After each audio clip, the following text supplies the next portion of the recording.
법률 포커스 시간입니다. 이민 개혁안과 법률 제정에 대한 주제로 준비했습니다. 코너의 MC 김진구 변호사와 함께 하시죠.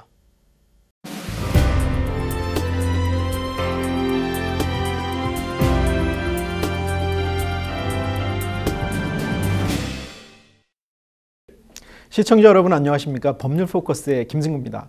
오늘 법률 포커스 시간에는 올해 다시금 관심과 기대를 모으고 있는 이민개혁 법안 및 입법 과정에 대해서 함께 살펴보는 시간을 갖도록 하겠습니다. 이민자 유권자층의 절대적 지지에 힘입어 지난 재선에 성공한 오바마 대통령과 민주당에서는 이민개혁의 필요성에 대해 강조해왔고요. 공화당에서도 어느 정도 공감대가 형성되고 있는 분위기입니다.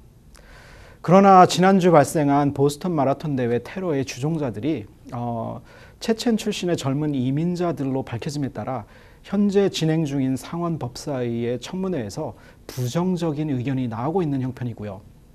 이번 이민개혁 법안 입법하에 깊은 우려를 자아내고 있습니다. 비록 친이민 정책 지지자인 일리노이 출신 구테레즈 민주당 하원 의원이 어제도 이번 보스턴 테러 사건에 관련해서 이민개혁 법안에 영향을 주어서는 안 된다고 강변하고는 있지만 이민개혁에 부정적인 여론이 생기고 있는 것도 현실입니다. 저의 개인적인 의견으로는 전체 이민자 중 아주 극소수에 해당하는 이민자 출신 테러범에 초점을 맞추어 이번 이민개혁 추진에 반대하는 것은 큰 틀에서는 득보다는 실이 많은 우를 범하게 되는 일이라고 확신합니다. 이보다는 향후 이민 정책에 있어서 이민자를 받아들이는 과정에서의 합리적 제도 개선뿐만 아니라 이민 후 사후 관리에도 좀 더 전향적인 조치가 있어야 되지 않을까 생각합니다. 비근한 예로 캐나다의 경우 이민 후에도 캐나다 사회에 순조롭게 적응해 나가기 위한 각종 교육 및 사후 지원 정책이 체계적으로 갖추어져 있는데요. 미국의 이민 정책에도 참고할 만한 좋은 사례가 되지 않을까 싶습니다. 현재 민주당 케네디 의원과 공화당 맥케인 의원 등 8명의 의원이 주축이 되어서 상원에서 추진되고 있는 이민개혁 법안은 국경 통제 강화, 1200만 명의 불법 이민자 합법화, 취업 비자의 절차 개선, 그리고 가족 이민 절차의 합리화 등 크게 4가지 분야에 초점을 맞추고 있습니다. 그러나 모두 만족할 만한 변화는 아닌데요. 특히 가족 이민 정책의 경우 영주권자의 직계가족의 경우 시민권자와 마찬가지로 대기 기간 없이 영주권 절차를 진행하는 것이 가능하지만 영주권자의 미혼 성인 자녀 그리고 시민권자의 형제 자매 초청 순위를 아예 없앰으로써 반발을 사고 있는 형편입니다. 취업 이민 절차에서 특이할 만한 점은요. 신청자의 학력, 직장 경력, 미국 내 거주 기간 등을 감안하는 메리트 베이스드 비자의 신설인데요. 이 제도는 캐나다의 취업 이민 절차와 상당히 유사점이 있는 제도입니다. 즉 이민개혁을 통해 불체자 사면이 이루어지더라도 개인의 역량에 따라 영주권 취득 과정에서는 차별화가 도입된다는 얘기입니다. 그러나 이상 말씀드린 이민개혁 법률안이 의회에 상정되어 최종 승인을 거쳐 법으로서의 효력을 발휘하는 데에는 아주 복잡하고 험난한 입법 과정이 기다리고 있습니다.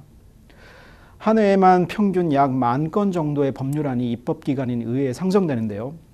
이 중 오직 2% 정도에 해당하는 200개 정도의 안이 길고 험난한 입법 과정을 통과해 법률로서 그 효력을 발휘하게 되는 실정입니다. 지난 2006년 이후 여러 차례에 걸쳐 상하원에서 이민개혁 법안이 상정되었지만 모두 입법 과정에서 좌초되어 최종 법률로서 그 효력을 발휘하지 못했던 전례들이 있습니다.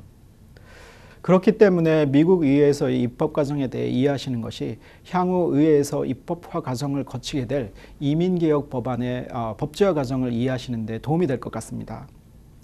시청자 여러분들도 이미 알고 계시는 바와 같이 이민개혁 법안과 같은 법률을 제정하는 입법 기능은 입법기관인 연방의회가 가지고 있습니다. 미국 의회는 상원과 하원 2개로 구성되어 있는데요. 상원은 각 주에서 2명씩 선출되어 100명으로 구성되어 있고요. 하원의 경우는 각 주의 인구 비례에 따라 주당 하원 수가 할당되어 총 435명이 있습니다. 현재 우리가 살고 있는 일리노이 주에는 상원의원 2명과 하원의원 19명이 있습니다. 그동안 이민개혁 법안 추진에 가장 적극적인 활동을 보인 루이스 구테레즈 하원의원이 바로 우리가 살고 있는 일리노이주 하원의원 중 한 명입니다. 상하원 모두는 각기 법률안을 만들어서 의회에 제출할 수 있는데요. 일단 발의된 법안은 상원에 있는 21개의 상임위와 하원에 있는 22개의 상임위에서 1차 심사를 거치게 됩니다. 그 후 해당 상임위에 속해 있는 서브커미티, 즉 분과위원회에서 세부적인 심의를 거치게 되는데요. 분과위원회에서의 심의 과정 중 민주당 또는 공화당 의원의 의견이 다를 경우에는 법률안의 내용은 절충 및 타협 과정을 거쳐 수정되기도 하고요. 합의점에 이르지 못해 표결을 통과하지 못함으로써 분과위원회 수준에서 소멸되기도 합니다. 만약 표결을 통해 분과위원회를 통과하게 되면 다시 상임위 표결을 거쳐 원래 법률이 상정되었던 상원 또는 하원의 전체 투표에 들어가게 됩니다. 결국 상원 또는 하원의 전체 표결을 거쳐 통과되면 흔히들 어떠어떠한 법률안이 상원 또는 하원을 통과했다라고 언론에 보도되는 겁니다. 이민 문제를 다루는 Judiciary Committee, 즉 법사위원회의 경우 6개의 소위원회가 있는데요. 이 중 하나가 바로 Immigration Subcommittee, 즉 이민 관련 소위원회입니다. 그러나 아직도 최종 법률로서 확정되기까지는 길고 복잡한 절차가 남아 있습니다.